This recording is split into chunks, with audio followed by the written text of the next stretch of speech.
Yes, dear viewers, brothers and sisters, you're viewing Battle Within with me, your host, Farid Jamal Moini, and we're discussing the forbidden tree. Prior to the break, we recited a verse, chapter 2, verse 35. Allah Almighty says, وَكُلَا مِنْهَا رَغَدًا حَيْثُ شِئْتُمَا وَلَا تَقْرَبَا هَذِهِ الشَّجَرَةِ. And eat well wherever you wish in this paradise, and do not go near this tree. So what is the prohibited tree? And why I'm mentioning this in the Battle Within? Because we'll understand how Shaitan approaches us to cause us to sin. Allama ibn Jarir Tabari writes that there is a narration from Ibn Abbas about this tree, that it was an olive tree. One narration is that it was a wheat tree. Another narration is that it was a grapevine. A tree is a plant with a trunk. Interpreters disagree about what type of tree this was. Ibn Masud and Ibn Abbas, Sa'id ibn Jubair and others say that it was a grapevine, and some said it was a grape tree, right? And that is why wine was prohibited for us as Muslims. Ibn Abbas, may Allah be pleased with him, Abu Malik and Qatada said that it was wheat. It was wheat. A majority of the companions said that it was wheat. Wahab ibn Munabbih said that when Allah Almighty relented towards Adam, He made it the food of his descendants, right? So He made the wheat now the food of his descendants. That's why we love flour, and everything we love wheat, right? We love flour, right? That wheat, right? Now Ibn Juray said that some of the companions said that it was a fig tree, as reported by Qatada. Ibn Atiyah said that there is no specification of what it was which can be relied upon. All right. What is correct is to believe that Allah forbid Adam a particular tree, and then he went to it and disobeyed him by eating from it. The tree was a test.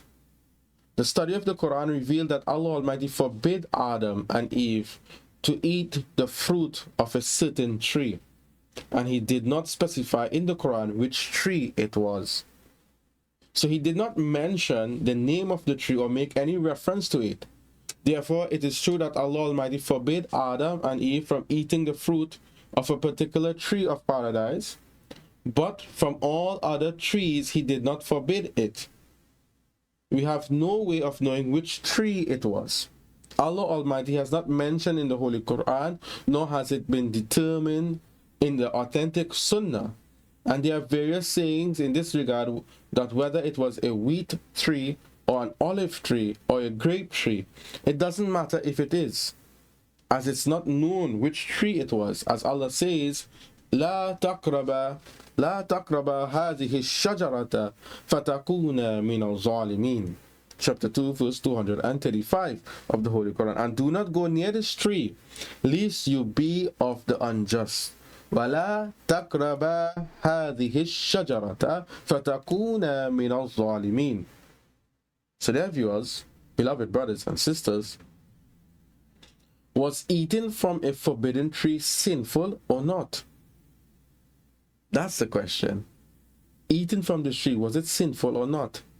It is said that the first of the two to eat from it was Hawa, Eve, because Iblis misled her, and that the first of his words were to her because she could whisper to her husband, and it was the first trial for men from women.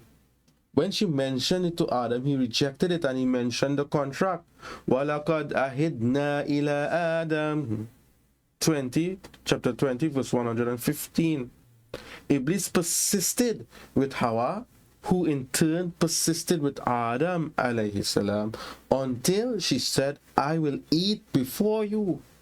If anything happens to me, you will be safe. She ate and was not harmed, and went to Adam alayhi salam and said, I ate it, but it did not harm me. So he ate, and then their private parts became clear to them, and they fell into wrong action. This is because the command to them was in the dual. So there was no punishment until they both did it. They both ate from it. And it is sound that there was no full disobedience until they had both done it. So Adam did not see this fact. And so he forgot the ruling. Subhanallah. Walakad ahidna. Alright? So therefore, as brothers and sisters, scholars disagree about whether the prophets can commit minor wrong actions for which they are punished or not. Although there is a consensus that they are protected from great wrong actions and every vice in which there is disgrace or imperfection. Now the question is that Adam alayhi salam ate from this tree and went near this tree? So did he become one of the oppressors? The answer to this is that the meaning of this verse is that Allah Almighty has forbidden one to go near a tree with intention and purpose. The definition is of sin is not to do it intentionally, but to disobey God intentionally. And if the work is done through forgetfulness and error, it is not a sin. Because when a deed is forbidden, the only thing that can be done is not to do it intentionally. So the definition of sin is to intentionally disobey God, and the deed is done out of forgetfulness and error, then there is no sin. And that's the technicalities, subhanallah studio. You understanding? So now we have to see if Adam ate from the tree intentionally or by mistake. As Allah Almighty said, وَلَقَدْ أَهِدْنَا إِلَىٰ آدَمَ مِنْ قَبْلُ فَنَسِيَ وَلَمْ نَجِدْ لَهُ أَزْمًا. And truly, far earlier than this, he had given a strict command to Adam, but he forgot. And we did not observe in him any intention to disobey at all. It was just an omission. So when Adam alayhi salam forgot and he ate from the tree, he would not be punished due to this, nor was he amongst the wrongdoers. Now if someone would raise the following question, Allah Almighty said, Adam committed a sin, as it is stated, وَعَسَى آدَمُ رَبَّهُ فَغَوَى. And Adam made a mistake by way of omission in understanding his Lord's command. But so he could not achieve the aim of eternal life in paradise. Chapter 20, verse 121. وَعَسَى آدَمُ رَبَّهُ فَغَوَى. So therefore, as brothers and sisters, the answer is that the Prophet Adam alayhi salam forgot and went near the tree, and his action was not a sin in reality. He was disobedient in terms of his appearance, and in this verse he was called by this act of his disobedience in terms of appearance and form. He was made a clear description of his action. He has made a clear description of his action. The meaning of the verse was that Adam should not eat from this tree, but Allah Almighty says, وَلَا تَقْرَبَ هَذِهِ الشَّجَرَةِ, and don't go near the tree. What is prohibited? Its rudiments are also forbidden. Hence, both of them restrained from that tree for a long time. And the enemy, Iblis, was planning tricks against them. And finally, one day, he succeeded in putting whispers in their hearts. So he swore before them and said, I am your well-wisher. The tree from which Allah has prevented you is Shajaratul Khuld, meaning the one who eats from that fruit of that tree will never be expelled from paradise. At first, Sayyidatuna Hawa became the victim of this satanic whisper. And later, she also convinced Sayyiduna Adam alayhi salam. Hence, Sayyiduna Adam unintentionally ate the fruit of that tree. And from Sayyiduna Adam's inference, he assumed that the prohibition in the verse of the Holy Quran, لا تقرب هذه الشجرة, was nahi tanzihi, meaning a soft prohibition, and not nahi tahrimi, meaning a strict prohibition. Otherwise, Sayyidina Adam, being a Nabi, would have never eaten from that tree. Right? He would have never eaten the fruit from the prohibited tree as Nabi. A Nabi is absolutely secured from committing a sin or any sin. Nevertheless, dear viewers, brothers and sisters, in this incident, A mistake based on inference was committed by Sayyidina Adam alayhi salam, and such a mistake is never sinful. Tafsir Kazain ul Irfan, page 1094, part 1, Surah Al-Baqarah, ayat number 36. So here, there, viewers, brothers and sisters, since Sayyidina Adam was held accountable even for this mistake, so the heavenly clothes, which was made from fingernails, yes, that dress, the heavenly apparel that they wore was made from fingernails, the nails of our fingers, right?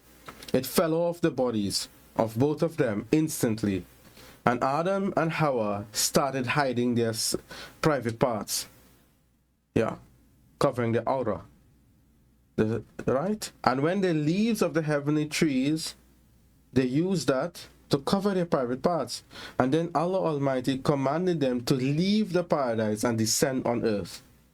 At that occasion, Allah told two special things to Adam, Sayyidina Adam. One was that his progeny will be engrossed with enmity, or enmity will prevail among the humans. And the second was that both of them will have to stay on earth for the rest of their lives, and then they will surely return to Allah. While mentioning this parable in the Holy Quran, Allah Almighty says in chapter 2, verse 36, فَأَزَلَّهُمَا الشَّيْطَانُ أَنْهَا فَأَخْرَجَهُمَا مِنْهَا كَانَ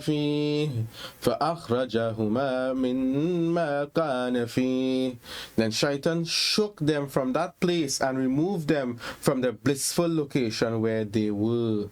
فَأَزَلَّهُمَا الشَّيْطَانُ أَنْهَا. Subhanallah. So there, viewers, brothers and sisters, Shaitan shook them from that place and removed them from the blissful location where they were. Now, lessons from this garden and the forbidden tree.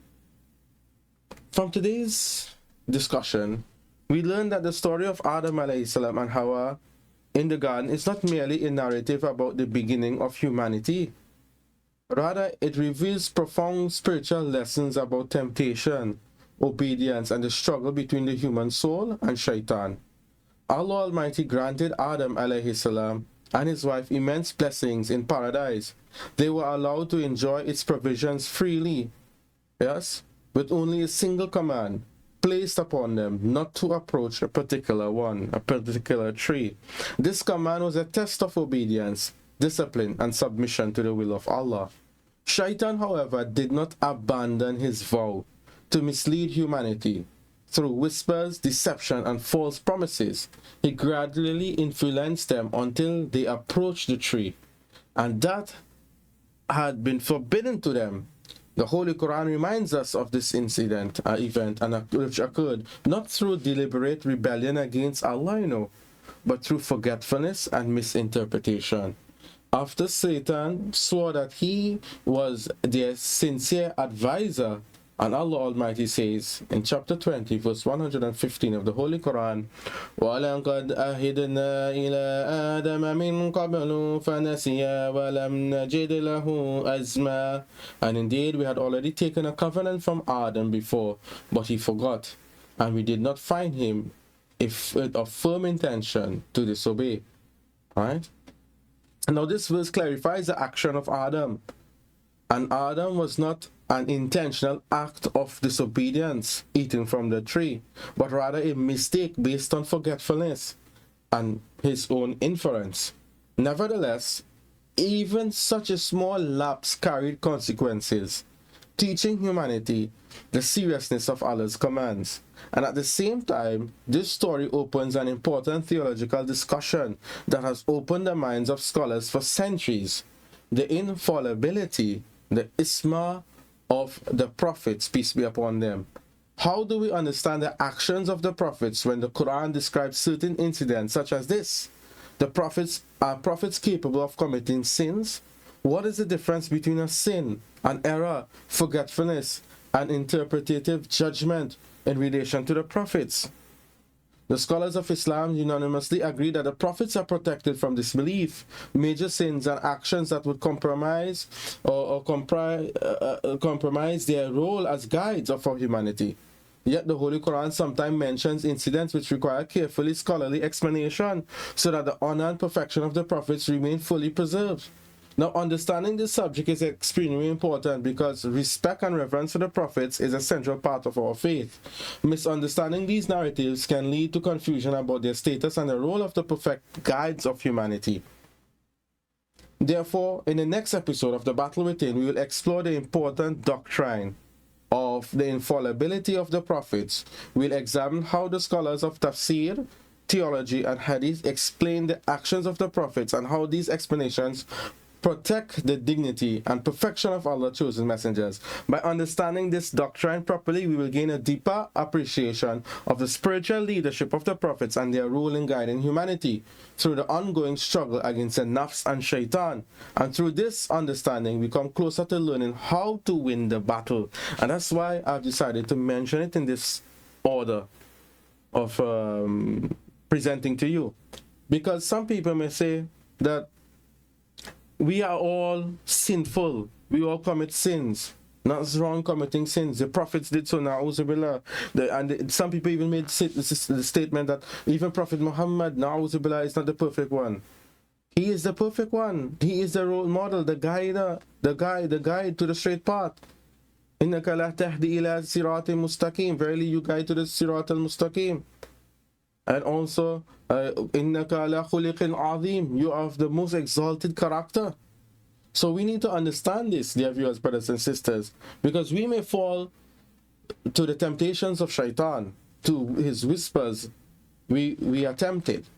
So we need to understand this incident, how shaitan whispered to Adam and Eve, and they took from the tree, they ate from the tree. Is it a sin or not?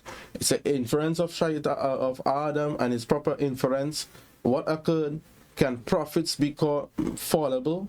Can prophets commit sin? Are they just like us? Are we like them? Do we commit sin also? Or what is happening? Are we infallible? No, we are not. But how do we protect ourselves against shaitan?